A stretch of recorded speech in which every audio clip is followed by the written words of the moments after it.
Hoy vamos a continuar con el estudio de las cartas, no estudio, con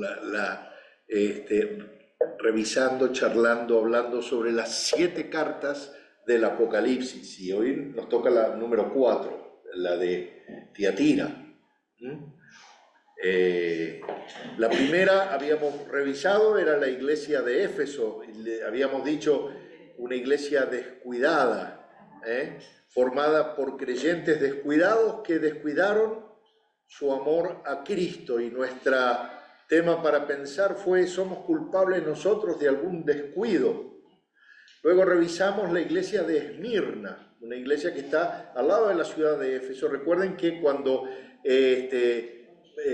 Juan recibe en Patmos el Apocalipsis y habla a las 7 iglesias, es como que hace el círculo completo y comienza por Éfeso, sube a Esmirna, ahora va a Esmirna, y decíamos que era la iglesia que iba a ser coronada, que iba a recibir la recompensa, que el Señor Jesús de su propia mano le dijo: yo te voy a dar esa corona de vida. A muchos la vida se nos fue gastando, pero si fue en servicio a Dios o fue una vida entregada por causa a Dios, tenemos la seguridad, así como le dijo a la iglesia de Esmirna, que nuestra vida será recompensada con una vida mucho mayor, eterna, y que ya no se va a gastar, así como nuestros huesos se van desgastando.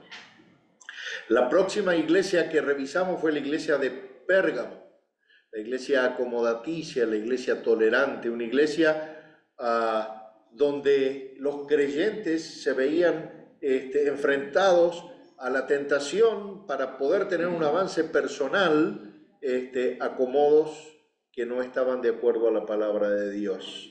Y los creyentes hoy en día también tenemos ese tipo de desafíos. La congregación, decíamos, o el creyente individual que hace acomodos a la palabra, que hace acomodos para acomodarse con el mundo, para evadir el sufrimiento, para evadir la prueba, está de alguna manera cometiendo un adulterio espiritual, está siendo infiel al Señor. Y hoy vamos a leer la cuarta iglesia, la iglesia de Tiatira.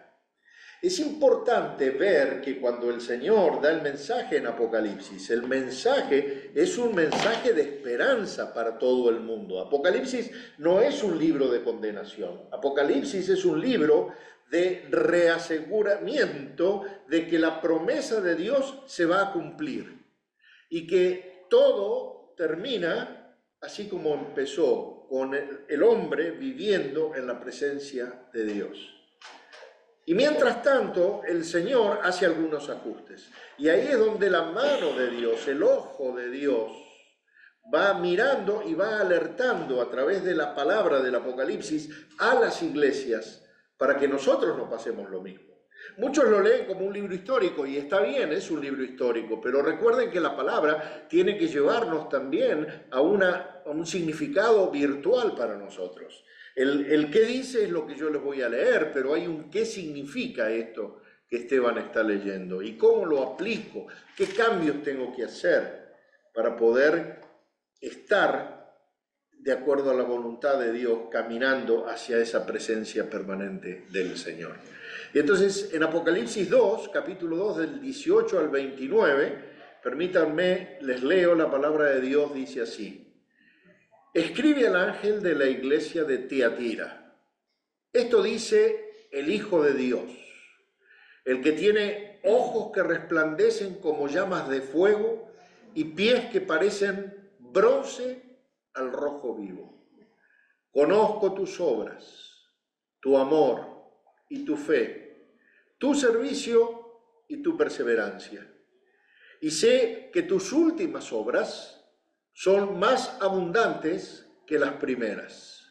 Sin embargo, tengo en tu contra que toleras a Jezabel, esa mujer que dice ser profetisa. Con su enseñanza engaña a mis siervos, pues los induce a cometer inmoralidades sexuales y a comer alimentos sacrificados a los ídolos. Le he dado un tiempo para que se arrepienta de su inmoralidad, pero no quiere hacerlo. Por eso la voy a postrar en un lecho de dolor, y a los que cometen adulterio con ella los haré sufrir terriblemente, a menos que se arrepientan de lo que aprendieron de ella. A los hijos de esta mujer los heriré de muerte. Así sabrán todas las iglesias que soy el que escudriña la mente y el corazón, y a cada uno de ustedes lo trataré de acuerdo con sus obras. Ahora, al resto de los que están en Tiatira, es decir, a ustedes, que no siguen esa enseñanza ni han aprendido los mal llamados profundos secretos de Satanás, les digo que ya no les impondré ninguna otra carga. Eso sí, retengan con firmeza lo que ya tienen, hasta que yo venga. Al que salga vencedor y cumpla mi voluntad hasta el fin, le daré autoridad sobre las naciones, así como yo la he recibido de mi Padre, y él las gobernará con puño de hierro, las hará pedazos como a vasijas de barro. También le daré la estrella de la mañana. El que tenga oídos, que oiga lo que el Espíritu dice a las iglesias. La exhortación que Dios va dando a todas las iglesias, excepto a Esmirna, en realidad fue: arrepiéntanse, cambien el rumbo, cambien de parecer. No son solo los pecadores perdidos los que necesitan arrepentirse, son los creyentes también que están adentro de las iglesias. Esto es importante porque a veces vemos a los otros con un dejo de superioridad espiritual, pero nosotros también tenemos cosas por las cuales arrepentirnos porque somos desobedientes. Y si no nos arrepentimos y hacemos frente al pecado en nuestras congregaciones y en nuestras vidas, el Señor puede juzgarnos y quitarnos del candelero, quitar esa rama. Fíjense que entre los 7 brazos del candelero, cada una iglesia. Qué trágico que es cuando una congregación va gradualmente abandonando la fe y perdiendo su testimonio. ¿Cuántas congregaciones comenzaron bien y a dónde van terminando? Porque se van descuidando lo fundamental, que es la palabra de Dios, Cristo, su Espíritu Santo. Jesús alaba a los creyentes de Tiatira por su amor y por su fe, pero los reprende por tolerar una herejía, la herejía y la inmoralidad. Ahora fíjense una cosa, la menos importante en número de las 7 iglesias, que es esta, Tiatira, recibe el mensaje profético más largo y más desafiante. Y esto me indica que para Dios los números no son proporcionales, que a Dios le interesa el corazón de cada uno. No es porque sean mega o porque seamos chiquitos, es por lo que hacemos, por lo que hay en nuestro corazón. Tiatira es una ciudad comercial a unas 40 millas, 64 kilómetros, yendo al sureste de Pérgamo. O sea, va Éfeso, Esmirna, Pérgamo, y ahora baja un poquito más para el este a Tiatira. Para muchos, conocida como una ciudad comercial influyente. Cada comercio tenía un dios particular, una invocación particular protectora. Cada actividad, bueno, eso no es muy diferente de lo que el santo de la aviación, el santo del mercantil, el santo de la goma, el santo del caucho, San Caucho. No, pero tenían una deidad patrona, porque eso es el hombre. El hombre necesita ponerle rostro a las cosas. Y Cristo elogia a Tiatira por su servicio activo, pero dice que ella tolera a Jezabel y que esa influencia de Jezabel los llevó al mal. Tiatira se convirtió en un centro de crecimiento y de prosperidad. El comercio era muy fuerte, tenía artesanos de lana, artesanos de lino, panaderos, curtidores, trabajadores de bronce. Fíjense, Hechos 16 dice que una de las que abrió su corazón a Jesús era de Tiatira, Una de ellas se llamaba Lidia, Hechos 16, 14, que adoraba a Dios. Era de una ciudad de Tiatira y vendía telas de púrpura. Y mientras escuchaba, el Señor le abrió el corazón para que respondiera al mensaje de Pablo. No importa de dónde era ella, es que Dios le abrió el corazón y ella respondió al mensaje de Dios. Y eso también nos está preguntando, ¿cómo estamos respondiendo ese mensaje? En esta carta y en el Apocalipsis en particular es la única vez que se usa el título Hijo de Dios para referirse a Jesús. ¿Por qué? Porque es Jesús, no Apolo, el hijo de Zeus, que se adoraba entre los que fabricaban bronce. Jesús, no Apolo, el hijo de Zeus, era el verdadero Hijo divino de adoración. El verdadero Hijo de Dios no es el emperador ni cualquiera deidad guardiana de cualquier actividad comercial en Tiatira, sino Cristo resucitado. Y dice que los ojos destellantes de Jesús, la mirada penetrante es la que iba a discernir a esos argumentos que fueron seduciendo a la gente, que fueron siendo usados por Jezabel para atraer enseñanzas perniciosas a la iglesia. Y da la casualidad, entre comillas, que se habla de el de los pies de bronce, la fuerza, la fortaleza, el esplendor de Cristo, pero recuerden que el bronce era una de las principales industrias de Tiatira. Y después los elogia por el amor, la fe, virtudes cristianas esenciales, y dicen que hacían mucho más de lo que hacían al principio. Cristo es consciente que esas obras que caracterizan a la iglesia tienen que ser dadas por amor, por fe, por servicio, con perseverancia, porque representan realmente lo que está en el corazón de Jesús. Es la verdadera fuerza motivadora de toda actividad cristiana. Y ahora habla de Jezabel, una falsa profeta, si lo leemos en Primera de Reyes, que engaña aquí a los miembros de la iglesia llevándolos a un compromiso moral y religioso con el paganismo. Y la simbología del nombre alude a la esposa del rey Acab, que llevó a Israel a hacer barbaridades y por lo cual el reino del norte fue desterrado primero que el reino del sur, que es Judá. Los samaritanos, el reino de Israel del norte dividido, fueron llevados a Asiria años antes que los judíos a Babilonia.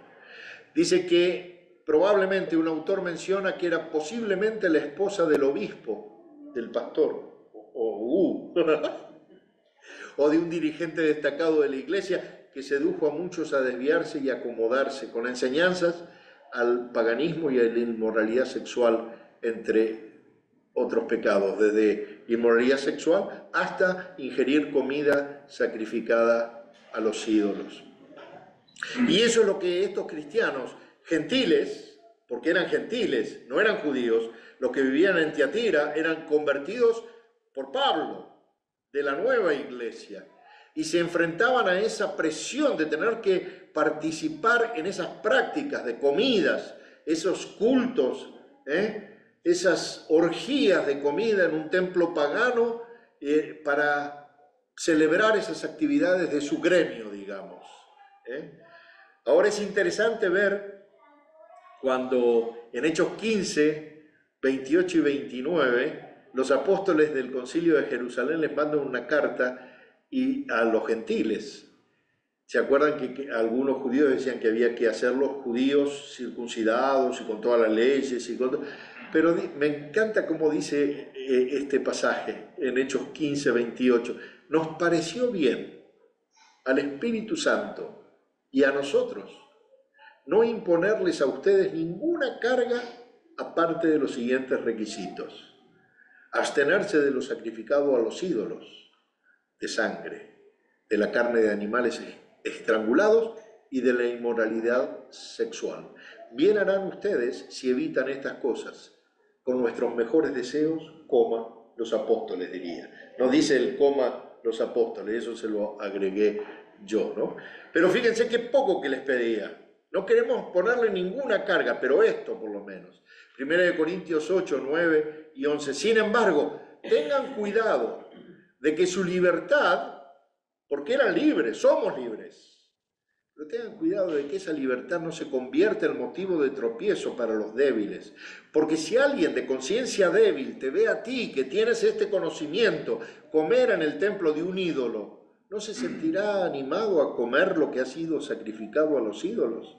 Entonces, ese hermano débil por quien Cristo murió se perderá a causa de tu conocimiento. Y acá voy juntando esto que Jesús a través de Juan le está diciendo, ojo con los que están poniendo un conocimiento superior que anula lo que yo dije en mi mandamiento. Una ciudad, como le dije, de artesanías, donde había práctica pagana y formaban comilonas paganas a favor de las deidades para que los dioses les ayudaran con los negocios. Pero si no lo hacían, los cristianos eran discriminados. Por no ser discriminados, entonces entraban en componendas, pero Cristo les habla con severidad de las componendas. Dice que si no salían de esa componenda con Jezabel, que es un adulterio espiritual, iban a sufrir, y sus hijos iban a sufrir las consecuencias. Pero también dice que Jezabel no estaba dispuesta a arrepentirse. Y entonces viene una autodescripción, vuelve a repetir algo que el Señor había dicho en Jeremías 17:10. Me llamó la atención lo que leías hoy de Jeremías. Dice, yo, el Señor, escudriño el corazón, pruebo los pensamientos para dar a cada uno según el fruto de sus obras. Un juicio que iba a venir no basado en lo que la democracia, el común de la gente, la mayoría aceptaba, sino en lo que Jesús veía, en la penetrante visión de Jesús. Y entonces, todos los que seguían esas enseñanzas falsas iban a ser perseguidos. ¿Por qué? Porque seguían los falsos secretos de Satanás, los secretos profundos de Satanás. Ahora fíjense una cosa, al igual que los gnósticos primitivos, los falsos maestros afirmaban que ellos tenían una visión esotérica de las cosas profundas. Esto que vos también mencionaste hoy, Lito. Hay gente que quiere saber hasta lo última coma y recoveco y sacar el misterio del misterio. La palabra de Dios es simple. Y Dios te revela lo que quiere revelarte. Y no hay nada que no esté revelado en la palabra de Dios y el Espíritu Santo te lo traiga, te ilumine. El Espíritu Santo no te va a dar una revelación nueva. Hoy en día el Espíritu Santo ilumina lo que ya el Espíritu habló a través de la palabra de Dios y a través de Jesucristo. Todos estos que se inventan cosas, un conocimiento profundo, decía. Querido, si estás buscando ese conocimiento, de manera que sea un conocimiento tan profundo que a veces va contradiciendo la palabra de Dios, eso es satánico. Ese conocimiento no viene de Dios.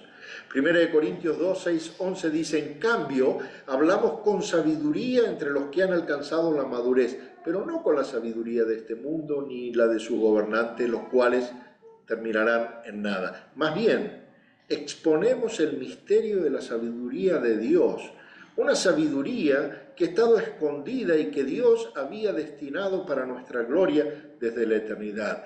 Ninguno de los gobernantes de este mundo la entendió, porque de haberla entendido no habrían crucificado al Señor de la gloria. Sin embargo, como está escrito, ningún ojo ha visto, ningún oído ha escuchado, ninguna mente ha concebido lo que Dios ha preparado para quienes lo aman. Ahora bien, Dios nos ha revelado esto por medio de su Espíritu, pues el Espíritu lo examina todo, hasta las profundidades de Dios. ¿Qué quiere decir esto?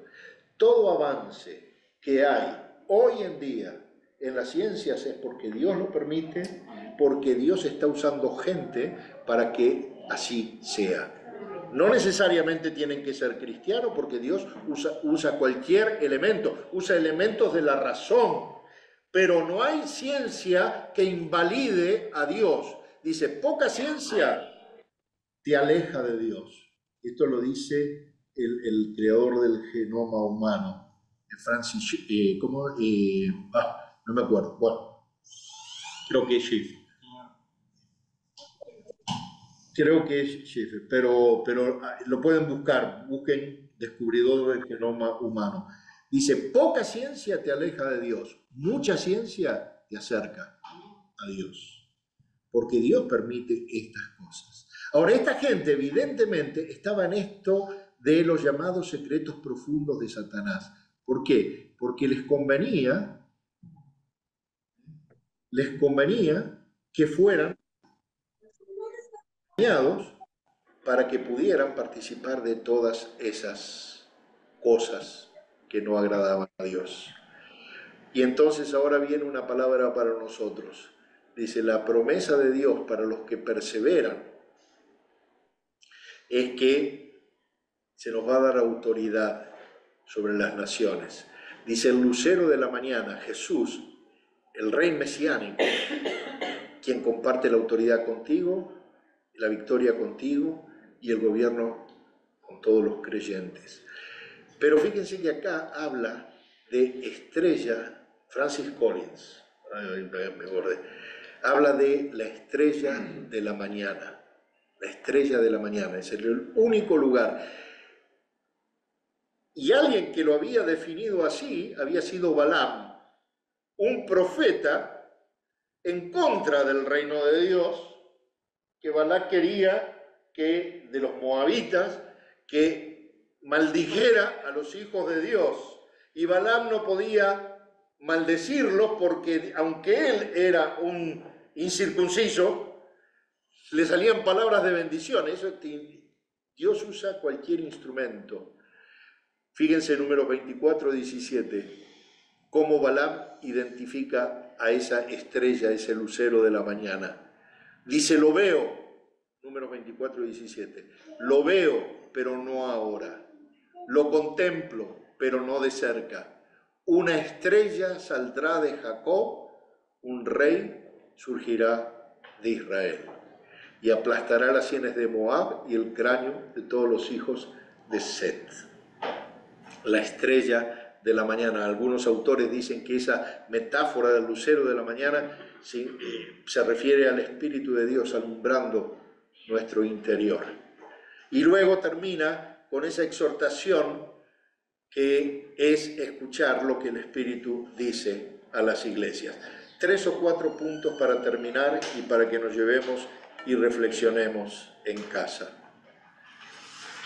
No creas que nadie conoce lo que tú haces y lo que tú no haces. El Señor mismo está escudriñando tu mente y tu corazón, mi mente y mi corazón. No creamos que no nos conocen. Segundo, las intenciones cuentan tanto como la acción en sí. ¿Por qué hacemos las obras que hacemos? Tercero, tus obras, tu servicio, tu dar deben crecer, ser más abundantes y fructíferas de los que fueron las del principio de tu caminar con Dios. ¿Acuerdan lo que nos dice la palabra? La senda de los justos es como la luz de la aurora que va creciendo hasta que el día llega a su plenitud. Si estamos en el camino correcto y estamos con el Señor, el servicio de hoy tiene que ser más grande que lo que hacía. El amor de Dios tiene que ser más grande. El amor de Dios manifestado hacia otros a través mío tiene que ser más grande de lo que fue cuando lo conocía el Señor. Cuarto, no debes enredarte en conocimientos nuevos, por más profundos y serios que parezcan. Acuérdense lo que decía Neil Anderson: si es verdad, no es nuevo, y si es nuevo, no es verdad. Si no está en la palabra de Dios, por más grandioso que parezca el conocimiento, ojo, porque no es verdad. Y termino con esto. La única carga, si podemos llamarle carga, mandato, impuesto por Dios a su iglesia, es cumplir la voluntad del Señor, retener con firmeza la verdad y perseverar en esa verdad hasta que Él vuelva. Que el Señor los bendiga ricamente. El Señor les bendice. ¿Amén? Amén. Amén.